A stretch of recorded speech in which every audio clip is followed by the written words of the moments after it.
Welcome back. Week 1 of college football is here. That means your Saturdays can now be dedicated to nothing but college football there. A couple games we're taking a look at there. Oregon going up against Georgia. Georgia's former defensive coordinator, Dan Lanning, now the head coach at Oregon. That's interesting. But maybe the one a lot of us are talking about, Notre Dame at Ohio State. Ohio State favored by 17.5. What does new head coach Marcus Freeman with Fighting Irish have to say about that? Well, I didn't know that. I'm going to write that down. You said 17.5 points, right? We'll use that in the team meeting today, It's good to know. I haven't paid much attention to the spread. Brady, Quinn, Danny, Kanell. Brady, we'll start with you.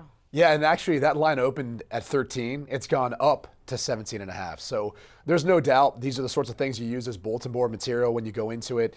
But make no mistake about it, okay? Columbus for a night game to start the season versus a big opponent like Notre Dame will be like unlike any atmosphere I think, honestly, this entire roster of Notre Dame is going to experience throughout the course of their career. It will be that tough. It will be that unique. The thing about it is, it's not like we haven't seen Ohio State lose some of their non-conference games early in the season. We watched it last year versus Oregon. Oregon, who was playing without some of its best players, in particular Kayvon Thibodeau, who came right in with a more physical team, made the adjustments necessary, and ran it right down their throat. So that's really the challenge, I think, for Notre Dame in this matchup, is they're going to have to figure out a way of controlling the line of scrimmage, both offensively and defensively, which is saying a lot. But if you go back to last year for Ohio State, they struggled in rush defense. In fact, they were a large departure from what they were in previous years, especially when you look at their losses, where they gave up a combined 566 yards in their losses. And that doesn't include over 200 yards to open the season to Minnesota last year, over 200 yards in the Rose Bowl to Utah. This is a team that struggled to stop the run, and it's why they've brought in defensive coordinator Jim Knowles. So you're going to see Notre Dame want to hammer away running the football and not put too much on Tyler Buchner's shoulders in his first start. And defensively, I think it's bend but don't break. Don't give up that big play. Keep hanging around. See if you'll get C.J. Stroud to make a mistake, and then stop TreVeyon Henderson. And then don't allow them to beat you two ways. So that's the game plan. I think Notre Dame's very capable of doing it. This spread, to be quite honest, it's outright disrespectful for what this team's done the past 5 years. So I'm going ahead and taking the points here. And don't be surprised if they don't pull off a big upset. We've seen Oregon do it in recent years. We've seen Oklahoma do it in recent years, where Baker Mayfield's planting a flag in an artificial turf that wouldn't stand up. But we won't get into that. That's more to do with the Oklahoma education. So. Wow. How long do you think he was preparing that? You think he prepared that whole spiel this morning, Danny? That was great. I think he did. He got a hype video ready to send up there to South Bend for his squad. I hate the number. I really do. I'm on the other side. I'm going to lay the points, but I don't love it. I don't feel very confident in it. It's one of those ones where what are you going to get?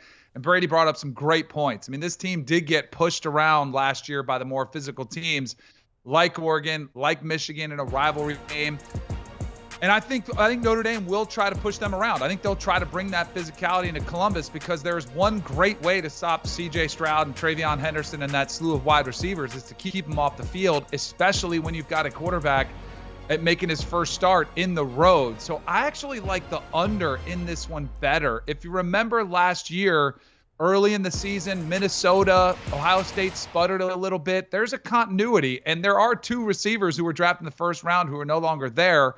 I think you could see that sputter a little bit. So I'm on the under, because I think Notre Dame will try to play that ball control. They'll try to get physical. I do think Ohio State's defense will be better, and I think it could be a little bit more of a slugfest, a typical Big Ten type of matchup. So I'm going to take the under in this one. I think there's maybe a late touchdown in there that puts Ohio State over the edge, or maybe a pick six if Notre Dame finds themselves late in the game trying to, come back. But I really like the under in this one better than anything. I think a couple of interesting points, Danny, and really carrying off of that is when you talk about shortening a game, a lot of people think, we're just going to run the football and eat up clock. It's not so much that. It's about, limiting the amount of possessions Ohio State gets. So in a typical game, if Ohio State gets 14 or 15, you're trying to eat up enough clock just to give them 10 or 11. And that's that many less opportunities for a big play to Jackson Smith and Jigba or Marvin Harrison Jr. or whoever else. So that's going to be part of the game plan. The other thing is, if you feel like you're disadvantaged as far as your skill players versus their skill players, you just don't put them on the field.